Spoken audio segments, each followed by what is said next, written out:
eu me atrevo a te dizer que é a operação de curso de inglês mais relevante do mundo. Hoje. Do mundo? Hoje, pela quantidade de alunos, pelo tamanho da receita. É uma receita de algumas centenas de milhões de reais, bastante relevante. Não é? Eu já diria para você nesse ponto. Mas a gente quer estar em todas as frentes. A gente também quer estar forte no presencial, quer estar forte com as escolas e é plano para 2023 voltar a ter um plano de expansão com as escolas. A gente quer estar em todos os canais, isso que a gente quer, isso que a gente diz. A gente quer estar forte em escola, quer estar forte no digital, quer estar forte, enfim, em várias outras frentes, né? Tem algumas paradas que eu quero estar forte também, mas os últimos 6 meses meio que colocaram os planos em pausa. Mas agora que a gente tá voltando aí... Por que 6 meses? O que aconteceu? Porque o Monark teve que sair e a gente ficou duro, né? Perfeito. Desculpa, óbvio. Pergunta... Verdade. Foi um cataclisma aqui, Foi. Né? Eu tava lendo um pouquinho sobre você nos últimos... Acho que foi uma entrevista que você deu em 2021, que você disse que... O termo que você usou é que teve que usar a sandália da humildade, que vocês fizeram um movimento errado e teve um problema ali de 9 milhões de dólares, ou uma parada assim. Acho que foi Isso em 1999? Não, uma entrevista que você deu... Não, sim, mas eu estava me referindo sim. a um erro que eu cometi em 1999. Exato. Foi 2 milhões de dólares. 9 milhões de dólares seria pesado. Porra, então... Foi 2. 2 milhões de... Ah, é. Não, porque quando eu vi isso, eu falei... 2,5. É. Tá, Aí isso, você multiplicou... Aí eu fiz... pra pensar em reais. Pra pensar em reais. Quando eu vi esse número, que realmente era isso daí, tava chegando ali nos 3 milhões, aí eu, o Flávio teve um problema de 3 milhões, isso daqui ele tá de sacanagem, porque isso daqui é pequeno. Porque o... Mas eu tinha 20 na e poucos época, anos, meu irmão. É verdade, Era pesado. Porque, os últimos 6 meses, assim, cara... se a gente for pensar só o que eu deixei de ganhar e o que eu perdi mais o que eu deixei de ganhar, caralho. É bastante. Dá pra pensar aí em dólares? Por aí, uns 4 milhões de dólares mais ou menos que deu merda, cara. Então, mas deixa eu te contar uma passagem. E aí tudo parou, entendeu? Mas deixa eu contar uma passagem da minha vida pra eu tentar ilustrar como é que eu encaro algumas perdas, né? Eu lembro que em 2008 foi o ano que nós tivemos a crise do subprime nos Estados Unidos. Aquela crise dos Estados Unidos, pancada. Eu estava com aproximadamente, na ocasião, 8 milhões de dólares em 2008. Só lembrando, eu tinha 36 anos, isso mesmo, 2008. Já tinha Orlando City, não? Não, 2008 eu não tinha nem vendido o WhatsApp, Verdade. nada disso. Estava morando no Brasil. Não é? Eu tinha cerca de 8 milhões de dólares investidos na Bolsa. Numa posição super alavancada, quando eu recebi a notícia que fechou o Lehman Brothers. Não é? 8 milhões de dólares hoje seria mais ou menos 40 milhões de reais. E num espaço de 5 horas, aí eu esperei mais um dia para ver se voltava e caiu mais. Eu perdi 80% desse dinheiro. Esse não era todo o teu dinheiro, né? Não era todo o meu patrimônio. Tá. Mas era uma parte importante do meu patrimônio líquido. Tá. Minha empresa já valia muito mais do que isso. Eu já tinha recebido uma proposta de 200 milhões da empresa, não tinha vendido. Aliás, eu estava analisando a proposta, se vendia ou não, quando aconteceu esse problema. Eu tinha outros patrimônios, mas era um pedaço relevante do meu patrimônio líquido naquele momento. E eu perdi... acho que o número era mais que 8, porque o que eu perdi foi 8. Acho que eu tinha 10 e perdi 8, algo assim. Caralho. Eu perdi uma grana alta. E eu lembro que eu olhando para a Luciana, minha esposa, olhar para a cara dela, caraca, a gente perdeu em 2 dias tanto. E aquele tanto era relevante para a gente, muito relevante. E a gente ficou dando risada. A gente ficou rindo. Porque quantas pessoas no mundo já perderam 8 milhões de dólares em 2 dias? Não tem muitas não, hein? São poucas. Nossa, cara. Às vezes a gente vê assim, né? Eu queria ter o problema do Elon Musk, de repente, que ele perdeu 50 bi no dia. Você já perdeu 50 bi no dia? Nem eu.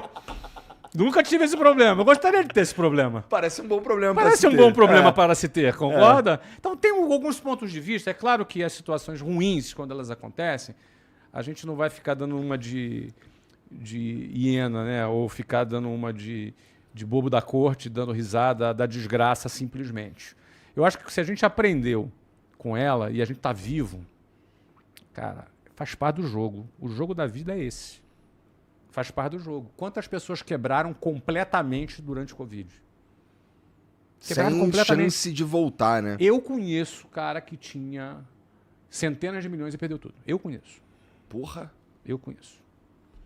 Para pensar que quando vem Covid e fecha todas as nossas escolas, se a gente não faz um movimento inteligente, articulado, gerenciado para fazer uma conversão para o digital, quebrar a gente não ia, porque a gente tinha muito caixa. A empresa tinha centenas de milhões em caixa quando começou o Covid. Zero dívida e muito dinheiro em caixa. A empresa quebrar não ia. Mas seria muito ruim. A gente deixou de faturar de um lado, porque por força maior, não foi culpa minha, não foi culpa dos franqueados, não foi culpa de nenhum funcionário nosso, mas a gente redirecionou nosso canal para uma outra área e a gente cresceu de maneira estrondosa. Se transformou numa coisa estrondosa. Então eu posso dizer, poxa, perdemos muito aqui, tá, mas ganhamos muito ali. Se você for analisar, poxa, aconteceu tudo isso lá nesses 6 meses com você e o Monark. Cara, lamentável. Mas tu tá aí vivo, cara. Tá vivo, tá com saúde, tá com a empresa bonita. Eu vi aqui a casa que eu fui da outra vez, a casa agora é sensacional, tua estrutura, tua audiência tá lá em cima, tá com a moral alta pra caramba, irmão. Eu peguei 2 horas de trânsito pra vir aqui dar entrevista. Eu não faria isso com nenhum veículo. Eu não faria isso com nenhum veículo. Com Flow eu faço. Vocês são relevantes pra caramba, cara. Pô, 2 horas de trânsito, cara. Eu me arrependi de vir dirigir. Eu vim dirigindo, cara. Eu falei, meu irmão... Olha, o que acontece? Eu falei, não, eu vou dirigindo, mas vou falando no telefone. Aí comecei fazendo uma reunião falando, aí errei uma saída, cara. Aí fodeu. Meu pai do céu, ali na Marginal Tietê, errei uma saída. Eu falei, meu pai do céu. E aí eu parei de falar, só vim dirigindo. Mas é porque é o Flow. Ah, obrigado, cara. Eu gosto de acreditar que é pelos meus belos dentes. Não são pelos seus... E nem por essa cabeleira que você fez lá no meu amigo Stanley. Mas é porque você é relevante, cara. O Flow é relevante. Isso daí é uma parada que, assim, foi preciso entender isso também, sabe? Que essa relevância chegou, que era a relevância que a gente queria no começo. E ela chegou. E agora... Tem que olhar, meu irmão, do que tu pode ganhar. O que perdeu ficou no passado. Perdeu. Eu perdi coisa pra caramba também. Perdi. Agora, quantos gostariam de perder o que você perdeu? Muita gente gostaria de perder o que eu perdi. Quantos gostariam de ter este problema? Porque a gente, às vezes, acha que o nosso problema é, digamos, pô, cara, tem que... É igual videogame. A gente tem que... A vida é um videogame, o dinheiro é o ponto do videogame, e a gente tem que se divertir jogando. E ganhar ponto, bater recorde, ganhar dinheiro é bom pra caramba, não é ruim. É hipócrita quem disse que é ruim. Mas a gente tem que aproveitar a vida jogando esse videogame, cara. Eu, assim, particularmente gosto de videogame até hoje e curto esse jogo da vida, né? Eu concordo que ganhar dinheiro é bom, é gostoso. Até porque, na minha opinião, pelo menos pra mim, aqui a maneira como a gente opera, o dinheiro, ele viabiliza as doideiras legais que a gente quer pôr no mundo. Então, inclusive, eu acho que esse foi um dos...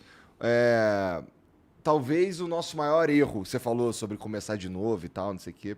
Eu acho que se eu fosse começar de novo, a principal coisa que eu faria diferente, antes de começar a pôr coisas que eu achava maneiro no mundo, eu acho que eu teria feito um caixa mais robusto, sabe? Mas eu também cometi esse erro. A gente, pra você ter uma ideia, no final do ano passado e início desse ano, a gente estava em uma franca expansão e crescendo e investindo. E não é que a gente não tinha caixa, mas é que a gente definitivamente não estava preparado para o que aconteceu no dia 8 de fevereiro. Então, a gente teve que dançar aqui uma música que a gente não sabia nem que existia, sabe? Nesse sentido, cara, eu fico muito feliz de ter perto de mim uns caras que que estavam ali pra vestir a camisa. E eu vou te falar, quando deu a merda toda, acho que eu já falei isso antes também, mas de qualquer maneira, tinha por volta de uns 80, 90, talvez 100 pessoas trabalhando com a gente, assim, na estrutura inteira.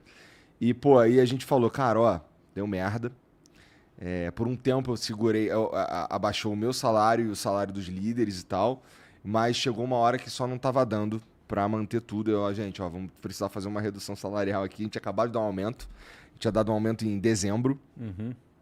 Aí, pô, vamos ter que voltar pro patamar antigo. Mas, pô, quem quiser sair, a gente vai fazer os acordos aqui legal, não sei o quê, tá tudo bem. Quem quiser sair pode ir embora. Ninguém vai ficar puto. Quem sabe no futuro aí a gente volta e tal. Pô, ninguém foi embora.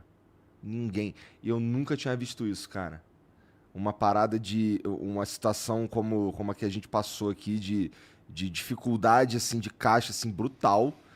Um clima, pelo menos entre nós, assim, da liderança, assim, uma muita vontade de fazer o que a gente fez e voltamos, mas nesse ponto tinha uma incerteza ali, sabe? Não que ia acabar o flow, mas que eu talvez tivesse que desligar umas coisas que eu não queria desligar, sabe? E todos os movimentos que a gente fez foi justamente para não desligar nada, ou desligar o mínimo possível. E, cara, ficou todo mundo. Eu fiquei impressionado com essa porra, sabe? E essa galera que continuou com a gente... E o que eu tô falando aqui não é pra puxar o saco ou pra parecer bonitinho, não. Mas, pô, foram eles que puxaram, que me ajudaram a trazer de volta, sabe?